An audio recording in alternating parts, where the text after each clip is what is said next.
सभी बहनों का। तो देखिए आज मैं आपको कई अहम जानकारी दिखाने जा रही हूँ, तो वीडियो में आप लास्ट तक बने रहें।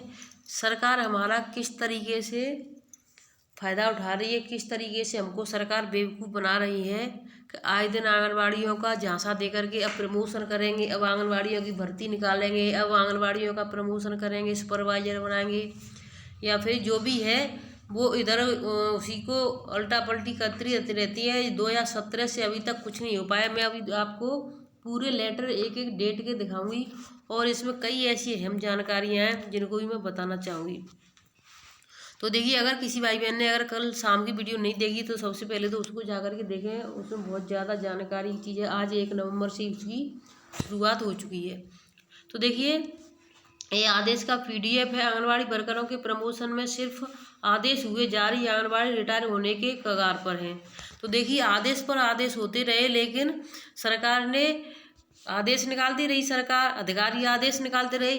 तब जब अधिकारी अपने आदेशों को निकालते, जैसे उन्होंने अभी 2021 में निकाला था आदेश का, नई पोस्टर ट्रैकर डाउनलोड करवाना है, तो उन्होंने अपना पोस्टर ट्रैकर डाउनलोड करवा लिया। उसके बाद कहा कि इस पर अब काम शुरू करना है, तो काम शुरू करवा दिया। उसके बाद अभी बच्चे वेरीफाई करवाने हैं, तो बच्चे वेरीफाई के लिए अधिकारियों ने जी जान लगा दी। सभी बहनों को खाना पीना बंद करवा दिया। पहले उन्होंने कहा सिर्फ वेरीफाई नोटिस मिलेगा आपको अगर वेरीफाई नहीं किया तो देखिए, सभी बहनों ने अपना जी जान लगा करके उसको वेरीफाई किया।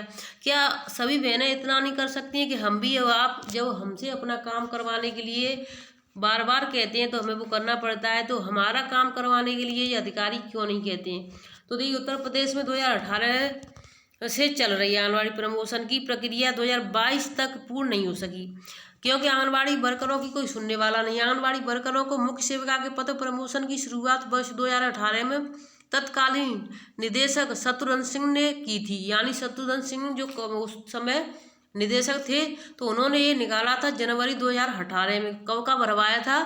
यानी जुलाई 2017 का।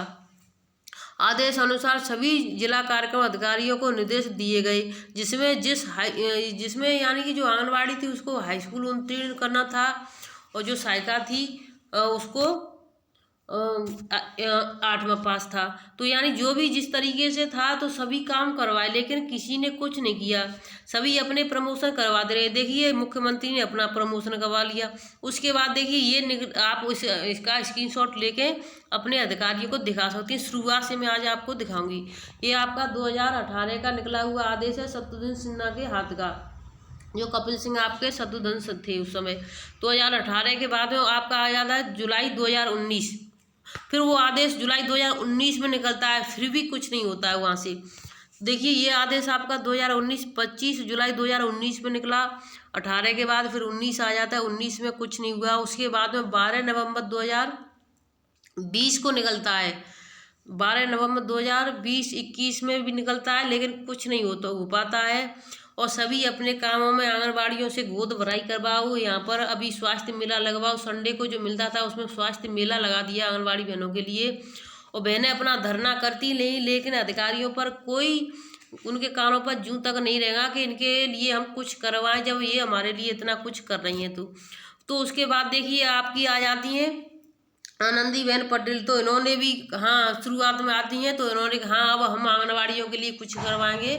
तो आंगनबाड़ियों के साथ मीटिंग रखी, आंगनबाड़ियों को मीटिंग में बुलाया, और अपने हाथ से किसी आंगनबाड़ी को 2-4 को यानी प्रोत्साहन यानी कुछ जो दे देती हैं कि जिससे कि आंगनबाड़ी खुश रहें। तो आंगनबाड़ी भी 2-4 बहनों को कुछ मिल जाता है, तो उसी में संतुष्ट होकर के उसी गुणगान को लेकर के गाती रहती हैं कि हमें आनंदीबेन के पटेल से ये, उनके हाथों से ये चीज़ मिल गया, या मुख्यमंत्री के हाथों से ये चीज़ मिल गया, लेकिन अपनी जो हकीकत चीज़ है उन पर ध्यान नहीं दे पाती हैं।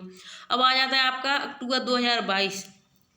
तो देखिए, अक्टूबर 2022 में ये आदेश निकला, लेकिन 2000 अक्टूबर अभी जो अक्टूबर निकल चुका है, आज 1 नवंबर हो गई है, लेकिन किसी के पास अभी इस चीज़ का नहीं है कि प्रमोशन होगा कि नहीं होगा, क्योंकि सरकार आंगनबाड़ी बहनों के साथ इतना बड़ा खेल खेल रही है, और सरकार और आंगनबाड़ी उस खेल में खिलवाती रही है, और आंगनबाड़ी नहीं कुछ कर पा रही है। अब देखिए, मुख्य सेविका के पदों पर भर्ती के मामले में सोशल मीडिया पर अखबारों में निकलती रहती है, जिसे उनके वाई वाई होती रहती है और आंगनबाड़ी सोच लेती हैं चलो अखबारों में निकल गई तो कुछ ना कुछ होगा, लेकिन कुछ नहीं हो पाता है। अब मैं आपको कई ऐसी जानकारी दिखाऊंगी जिससे आपको देख करके चौंक जाएंगे। अब आंगनबाड़ी कार्यकर्ताओं को मिलेगा अतिरिक्त मानदेय, 1 माह का अतिरिक्त वेतन साल में देने पर ही रहा है विचार। नवयुक्त महानिदेशक ने सेवाओं के सुधार तय किया है एजेंडा। ये आपका आ जाता है लखनऊ की खबर है। माँ और बच्चे के स्वास्थ्य के लेकर उनके पोषण तक की परवाह करने वाले प्रदेश के आंगनबाड़ी कार्यकर्ताओं को उनकी मेहनत और योगदान का इनाम मिलेगा। तो देखिए 1,000 रुपये यानी प्रोत्साहन राशि जो मिल गई थी कोरोना काल में, उसको तो उन्होंने अखबार में ऐसे निकाल दिया था यार पता नहीं कितना देगा। अब मैं आपको भोपाल की खबर सुनाने जा रही हूँ। सभी बहनें हर राज्य से मिलेंगी हमारे पास खबर, तो सभी राज्यों की बहनें ज़्यादा से ज़्यादा जुड़ें। ये प्रदेश कैबिनेट के आंगनबाड़ी कार्यकर्ताओं, मिनी आंगनबाड़ी कार्यकर्ताओं एवं सहायिकाओं के प्रोत्साहन राशि लागू करने का फैसला किया। 1 माह में आंगनबाड़ी कार्यकर्ताओं को कुल अधिकतम 1,500 रुपये दिए जाएंगे। तो देखिए ये 1,500 रुपये जो दिए जाते थे, इसके लिए भी उन्होंने एक शर्त रख दी। आंगनबाड़ी कार्यकर्ताओं को मिनी को 1,250 रुपये तथा सहायिका को कुल अधिकतम 750 रुपये प्रोत्साहन राशि। अब इस प्रोत्साहन राशि में ये कर दिया गया है कि आंगनबाड़ी बहनें अपना पोषण टैकर पर सभी कार्य करती हैं। कहीं कोई कमी रहती है या नहीं रहती है किसी को कोई पता नहीं चल पाता है इसमें कौन सी कमी है क्या है, क्योंकि पोषण टैकर पर किसी को कोई ट्रेनिंग नहीं दी गई है। और सहायिकाओं का मानदेय यानी जो प्रोत्साहन राशि है वो हर महीने सहायिकाओं का बनता है, लेकिन आंगनबाड़ी का हर महीने नहीं बनता है। इसका भी मेरे पास प्रूफ है। अब देखिए एक और खबर मैं आपको बताना जा रही हूँ। आंगनबाड़ी वर्करों के खाते में 10-10 हज़ार रुपये डालेगी सरकार। तो देखिए सरकार ने ऐसा कोई हथकंडा नहीं छोड़ा जिससे कि आंगनबाड़ी बहनें इसी चीज़ों में लगी रहें, घूमती रहें और कोई कार्य नहीं करें। यानी उनको लगता है कि हाँ सरकार करेगी, अब हमें ये काम करना चाहिए, हाँ सरकार पैसा बढ़ाएगी, अब हमें ये काम करना चाहिए, हाँ सरकार आंगनबाड़ी बहनों को प्रमोशन कराएगी, हमें ये काम करना चाहिए। तो इस गुमराहपन में आंगनबाड़ी बहनों की सारी ज़िंदगी निकल चुकी, रिटायर के कगार पर आ गई, लेकिन पैसा नहीं बढ़ा, किसी का प्रमोशन नहीं हुआ, वहीं की वहीं रहीं सभी। आंगनबाड़ियों के 6 साल तक के बच्चों को वजन और कद को रियल टाइम मॉनिटरिंग के लिए अब मोबाइल खरीद कर नहीं देगी सरकार।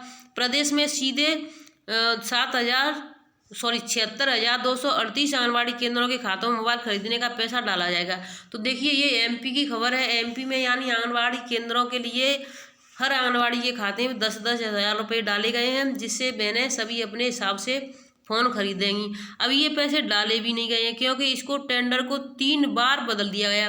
देखिए 9वीं बार टेंडर निरस्त करने पड़े, यानी टेंडर हर बार लग जाते हैं और टेंडर 9वीं अब ये 9वीं बार टेंडर को निरस्त किया है, तब जाकर के सोचा है कि हाँ आंगनबाड़ी बहनों के खाते में पैसे डाल दें तो जाकर के वो खरीदें। तो एमपी की सरकार तब भी कुछ कर रही है और 5,500 तो एमपी की सरकार राज्य सरकार दे रही है आंगनबाड़ी बहनों को, लेकिन उत्तर प्रदेश ऐसी सरकार है जो सबसे ज़्यादा कम मानदेय देती है। अब देखिए 301 स्कूल महिला बाल विकास के हवाले होंगे। अब 301 स्कूल, ये देहरादून की खबर है, यानी कि आपके देखिए अब इसका क्या है कि कम छात्र संख्या की वजह से बंद 301 स्कूलों में आंगनबाड़ी सेंटर बनेगी। यानी जो स्कूलों में कम पढ़ाई होती है, बच्चे कम मिलते हैं, तो इनको उठा करके स्कूलों को यहाँ पर आंगनबाड़ी केंद्र बनाए जाएंगे। सरकार ने महिला सशक्तिकरण एवं बाल विकास विभाग को यह स्कूल देने का निर्णय लिया है।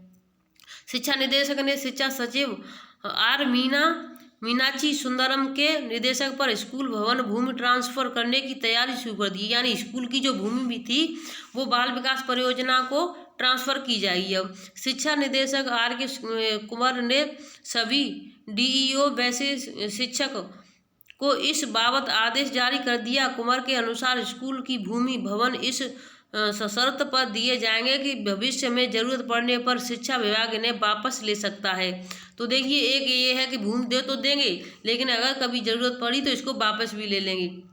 राज्य में 10 से कम छात्र संख्या वाले स्कूलों के क्लिव की वजह से 301 स्कूल बंद हुए। इनमें से 255 पहली से 5वीं कक्षा तक के प्राथमिक स्कूल हैं, जबकि 6ठी से 8वीं तक के जूनियर स्कूलों की संख्या 46 है।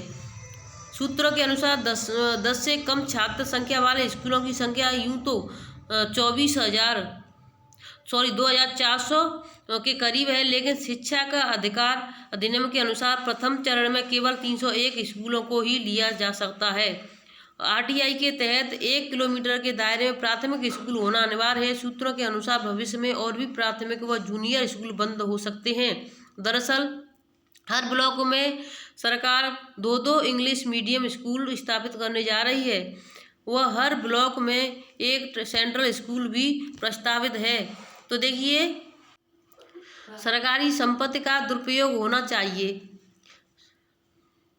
जो सरकारी संपत्ति है उसका दुरुपयोग नहीं होना चाहिए, सदुपयोग होना चाहिए। जनता के धन से ही इनका निर्माण होता है। बंद स्कूलों को आंगनबाड़ी केंद्र, पंचायत भवनों के रूप में उपयोग होगा। भविष्य में जरूरत होगी तो इन भवनों को वापस लिया जा सकता है। अरविंद पांडे, शिक्षा मंत्री।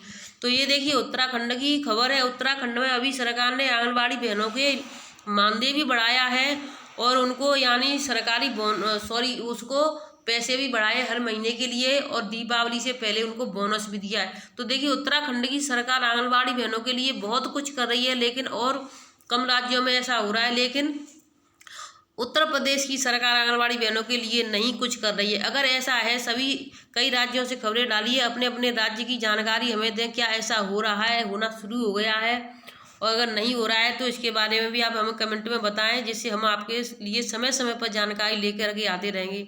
धन्यवाद।